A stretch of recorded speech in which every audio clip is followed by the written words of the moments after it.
Hello, hello, hello, hello, hello, hello, hello, hello. Welcome to my vlog. Ayan. For the next video, guys. Eto na nga.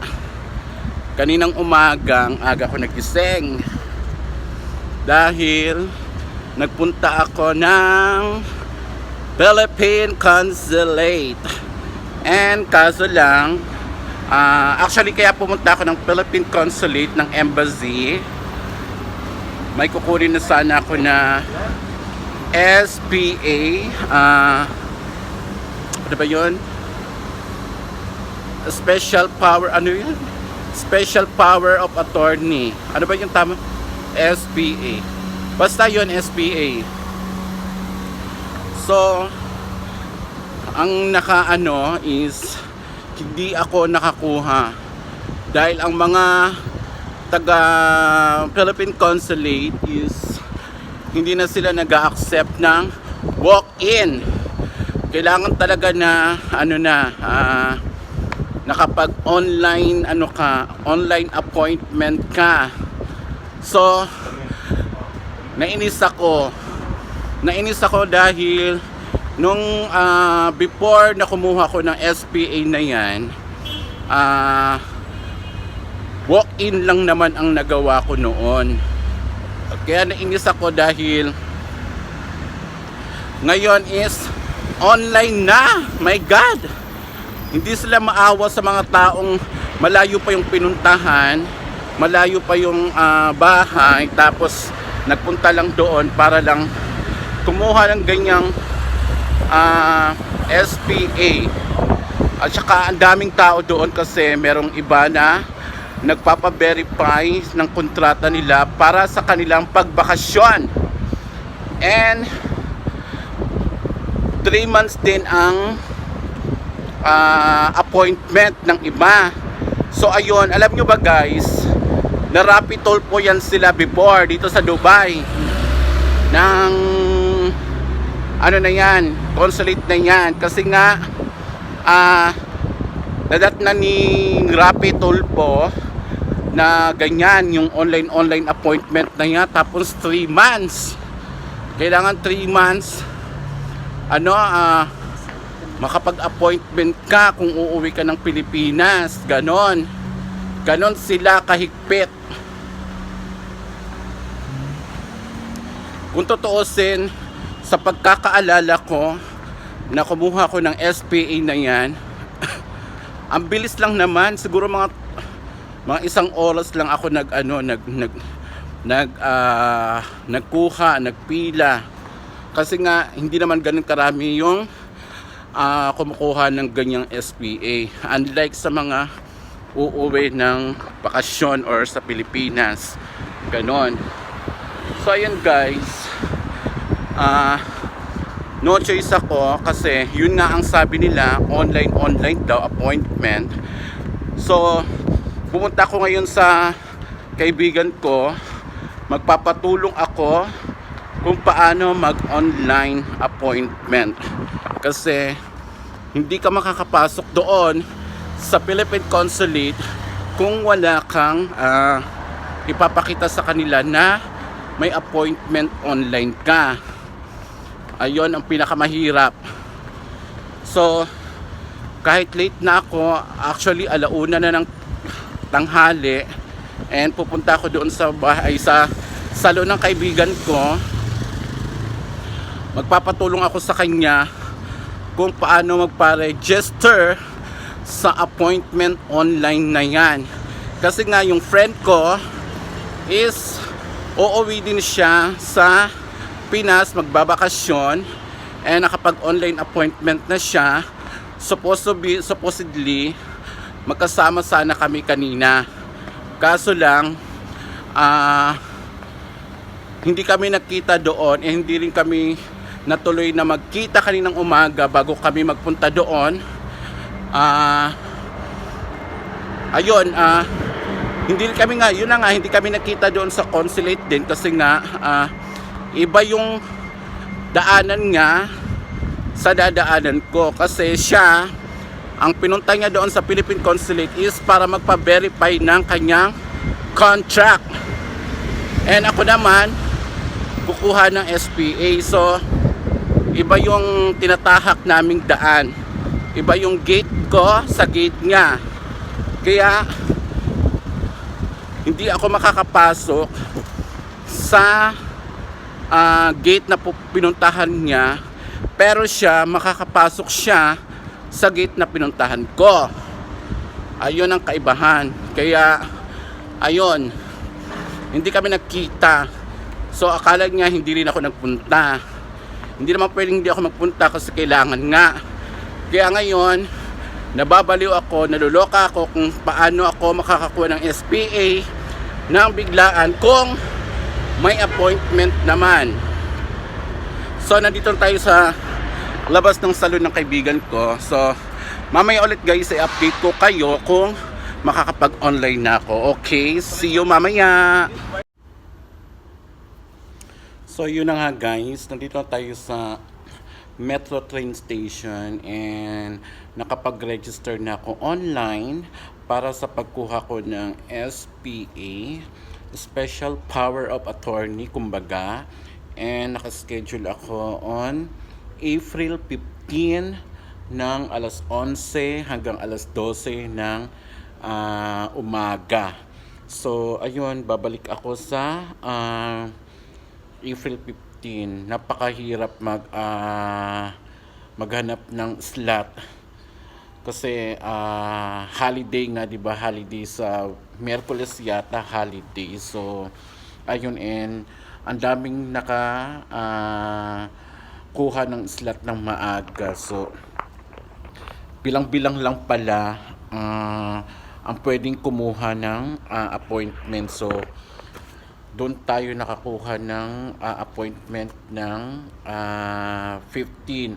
Actually, meron namang slot na bakante sa 14, which is Monday. Pero hindi ko kinuha yung slot na yun kasi nga alanganin sa akin dahil nga Monday yun and off ko Tuesday. So hindi rin pwede kasi na every Monday late ako dahil ako lang isang Pilipino tuwing Monday sa salon namin. So mas minabuti kong Tuesday na lang, April 15, para mas exactly ang pagpunta natin doon. Hindi tayo magmamadali or hindi tayo matataranta na magmadali para pumasok sa work natin. So mamaya ulit guys, kasi nandito tayo sa Metro train station and may mga operator na nagsasalita and baka tawag yan, ma-copyright tayo ng operator na to. So mamaya ulit kayo, update ko kayo mamaya. So ayan, nakababa na tayo ng bus. So tingnan nyo naman guys, kung ganito lagi yung mga dadaanan mo na lugar, mga daming bulaklak. Ayan pa. Diba, ang ganda sa paningin mo. Ang ganda sa paningin ko ang madadaanan mo ganito. Ang daming bulaklak. Kasi nga guys, summer na dito. Mainit na, napakainit na talaga. So ayan. Ang daming bulaklak guys, ang gaganda. Ayan di ba? Ang ganda ng mga bulaklak. Ang gaganda ng mga bulaklak, ang dami nila. Tapos doon naman, hindi nakalimutan ko yung pangalan ng bulaklak na to eh. Actually guys, itong mga ganitong bulaklak, ayan, yung mga ganitong bulaklak, mga ganyang bulaklak, ganito. Dati, nung bata pa ako, siguro mga 12, 13 and 14 years old, mga ganyan. First, grade 5, grade 6, first year and second year, mga ganyang idaran. Umaattend ako ng Flores de Mayo. Flores de Mayo, di ba sa ano yun? Every May. Every May yun sa mga simbahan, sa mga church na maliliit lang na parang kapilya ganon. Pag may mga ganyang Flores de Mayo, syempre di ba may mga angel, ayan ang dami pa oh. Di ba ang ganda? Oh, ito pa. Oh. Ayan, ito pa. Pakita ko muna sa inyo. Oh. Di ba gaganda? Ang ganda dumaan dito kasi parang akala mo diwata ka. Ayan oh, may mga orange pa. So ayan guys, ulitin ko lang, nung ganyang maidaran ako, umaatin ako ng mga Flores de Mayo. Tapos ano kasi, nung time na yon, syempre ganyan, bakla-baklaan na.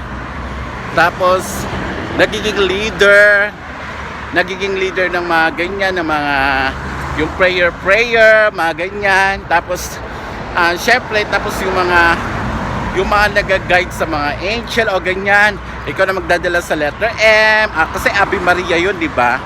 May dadalhin kang mga letter na Ave Maria, tapos ang magdadala nun mga angel. Tapos yung merong mga angel din na nasa harapan na parang may dalang basket, may bitbit. Tapos sila yung paglalagyan ng mga bulaklak. Parang naghahalad ba kumbaga. So ayun. Nare-remember ko lang yung kabataan days ko, yung kadugyutan days ko nung ganyang idaran pa ako. Nakaka-remember na kasi ang saya maging bata. Ang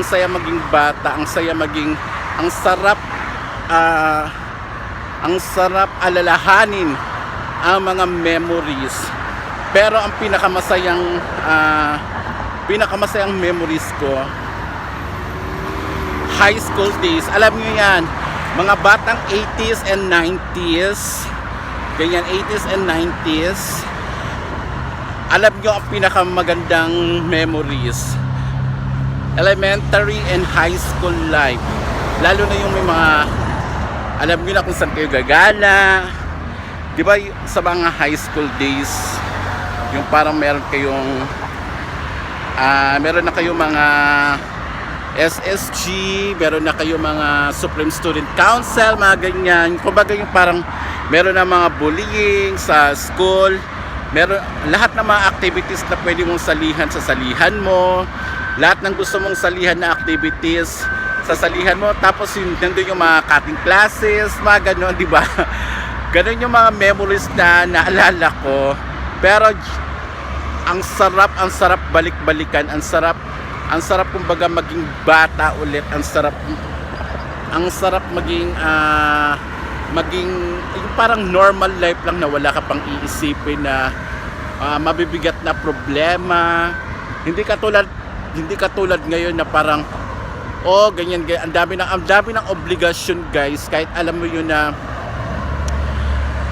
maliit na problema pero parang ang laki na para sa pamilya natin.